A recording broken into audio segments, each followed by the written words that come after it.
welcome to your infant virtual tour. I have a few things that I want to remind everybody about before I hand you off to Ruthie, who's going to walk you around the environment.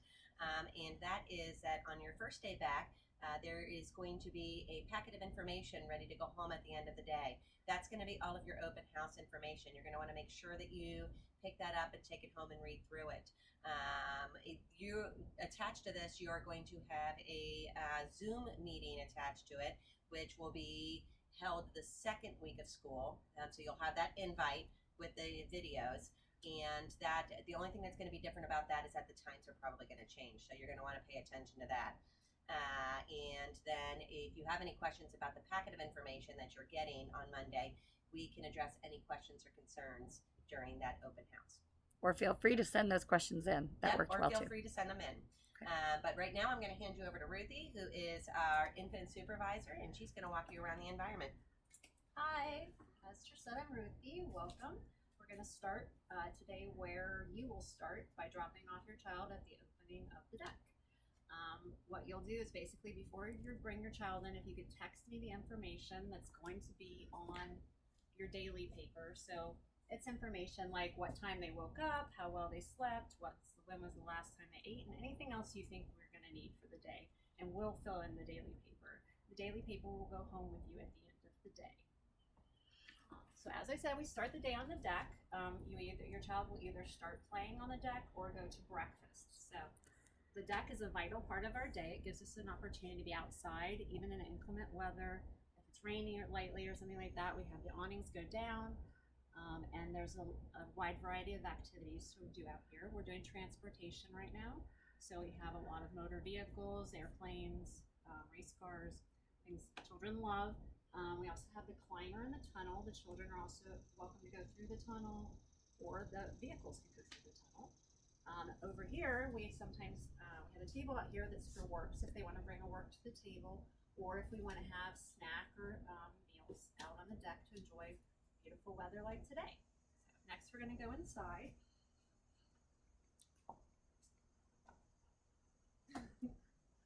And we're going to start, as I said, we start with breakfast.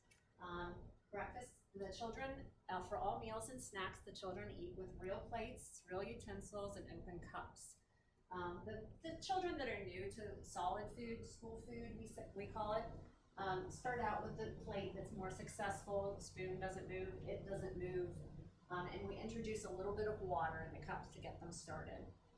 Then when they've mastered that, we move to a regular plate and open cup that eventually comes next. I usually start with the fork because I find that we can stab the food for them, and then they can get the idea that the utensil takes the food to their mouth, and then we go to spoons. Over here, this is where we'll be putting your child's bottles. Each of them has their own basket, and we ask that every bottle comes in labeled with, if it's breast milk, the express date, the actual day of the day it's arriving at the center, and your child's name. Bottles that aren't used do have to go home at the end of the day. You are welcome to bring frozen breast milk to keep in the big freezer, which would still have to be labeled the same way with the express date and the child's name, but we can keep it for 6 months. As part of the food program, if your child's on solid foods, we ask that you participate, bring fresh fruit every Monday to share with the class. It can be a range of bananas, blueberries, strawberries, anything you think your child would enjoy sharing. Over here we have where we take the toys and works once we've used them to wash them off if they've been put in their mouth or a child has used it before it goes back to the other child. Then over here we have diapers. Diapers are changed roughly every hour and a half to 2 hours. Obviously if they're asleep, we're not going to wake them up to change the diaper. And you provide diapers and changes of clothes, which we keep. And cabinet, each child has their own spot for their extra clothes and their diapers. Once the child is old enough to, like usually around the age 1, we'll have them start standing for wet diapers so that they can start the potty process. And that just gives them the idea that part of the diaper process is that potty process is that you pull down your pants, they lift up their shirt, they can help participate, which gets them oriented for when they go up to toddlers and they begin potty training. The other two areas of this classroom are practical life or everyday living and sensorial. As in Montessori, there's the traditional Montessori over the age of toddlers and above. Works go from easiest at the top to hardest at the bottom. In infants, they go from easiest at the bottom to hardest at the top because that's where your child is close to the bottom shelf. Down here we have care of self right now, which is hats. And then we have transfer, hand transfer, which is moving this little guy into his vehicle, and spoon transfer, which is moving the airplane with a spoon to the right to left, or left to right, excuse me. And the transfer of left to right helps build muscular memory for reading and writing, so we're starting young with concrete experiences that will help them with more abstract experiences once they get to the older age groups. And then our other works that we have up here are more challenging. It's putting a bolt and screw together and hammering. And then we have working on this pincer palmer grasp, pincer grasp, and fine motor skills and concentration with being able to use the key to turn the lock. We have our next cozy space for if they want to cuddle up and read a book or sing songs with teachers.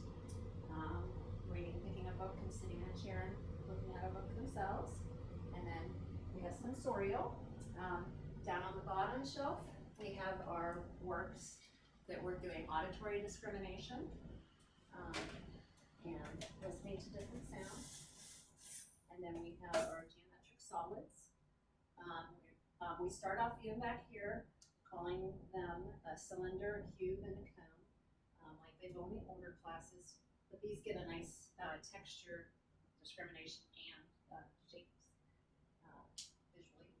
And then we have the introduction to the pink tower. It's called the older classrooms. And our goal for back here is that by the time they leave, they can stack 4 cubes tall, so that they'll have that experience by the time they get up there. And then this is just one of our books, and it's to the tune of Brown Bear, but it's got the children's pictures in it, and it's another visual. We're gonna go over here. And here we have the walking board. So the children can practice walking. They absolutely love looking at themselves in the mirror. And we go over here. Hi again. And we have language. Next to language is an incline ramp where they can practice their large motor skills of going up and then down steps, or going up the steps and down the ramp. This is the difference between this and the outside playground, is they are allowed to go up this as a developmental skill. Then, as I said before, this is the language shelf. On the bottom, we have a naming basket with different transportation objects that they can name. And then again, like I said before, it goes from concrete to more abstract, harder to, or easiest to hardest. And then we have switching to a little bit more difficult is naming cards. And then we start with our matching. Matching is a great exercise to do for helping them with distinguishing the alphabet later on as they age. But they're going to be matching 2 trucks together, finding which ones are the same. And we'll use that verbiage. We'll say it matches, it's the same when they do that. And this one's a little bit harder. And then we go to matching the object to the picture, which is a more abstract concept and more difficult for them. We have books throughout the classroom that we read to them daily, also singing lots of songs. It also builds language. And then language also is just throughout the day, us pointing out what something is. Are you going to the couch? Are you taking that to the chair? And using that to, or when they try to say something, repeating back what we think they said. So if they're trying to articulate water, we'll say, oh, you would like some water, and we'll incorporate sign language into that too. So over here. Sorry. We are back to the shells, which in a traditional classroom you would think of as manipulatives. but they are cause and effect and color and size discrimination. These works the children enjoy pushing the buttons, seeing what happens. These zoom back and forth. If you roll them back, they zoom forward. This one, the poppers go up, so it's a cause and effect. And then we have color and size discrimination. This is where you'll find puzzles, stackers, and things along those lines. Next, we're going to go to nap.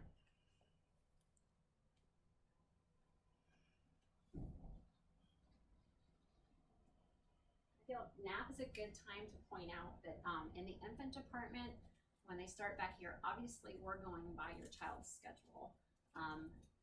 They tell us when they want to eat. They tell us when they're going to sleep. So we have all the areas of the classroom open throughout the entire day so they can have those experiences when they're awake. But generally you find after age 1, they start to gravitate towards the school schedule, which is where they have snack at the same time, lunch at the same time, and things along those lines, nap at the same time. But right now, obviously, if lunch is happening at 11 and your child is asleep, they're gonna have lunch after they wake up. Every child has their own crib and nap, and the lights are off, and there's a sound machine that blocks out the external noises. And most of the time, if the child needs us to, we'll rub their backs or sing a song to them as they go to sleep.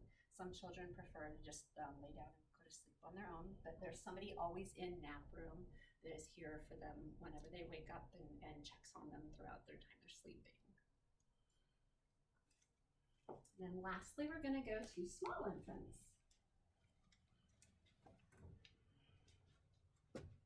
Small infants is where the 3 youngest infants start their day and spend their day. They basically are in this room until a younger infant enrolls, or it goes by when they become most mobile. So it might not be specifically by their age when they move out of this room, but when they're developmentally ready to be in the other space. Throughout the day, though, they aren't always just in here. There are opportunities to be out on the deck, go for walks, and spend time in the larger playroom when the older infants aren't in those spaces. And the same thing pertains back here. They have their own cribs. They have diaper changes. Instead of being every hour and a half to 2 hours, they're every hour. And their belongings stay under their cribs. They have their own refrigerator to keep their stuff in. Same thing, bring them the bottles in with those express dates and labeled with the date and name. And they have their daily papers. These infants also have their information texted to me in the morning. And when we warm up bottles, we use a bottle warmer and do it to whatever you're saying their liking of temperature. This is basically the small infants. They do also, sometimes if toddlers are not using the deck, and especially these days where we're outside a lot and it's so gorgeous, there's a floor space out right outside the door that they'll have so that they can have a change of scenery and get fresh air. So, well, we're really super glad you're coming back to school or starting in the infants, and we look forward to a great year. Bye.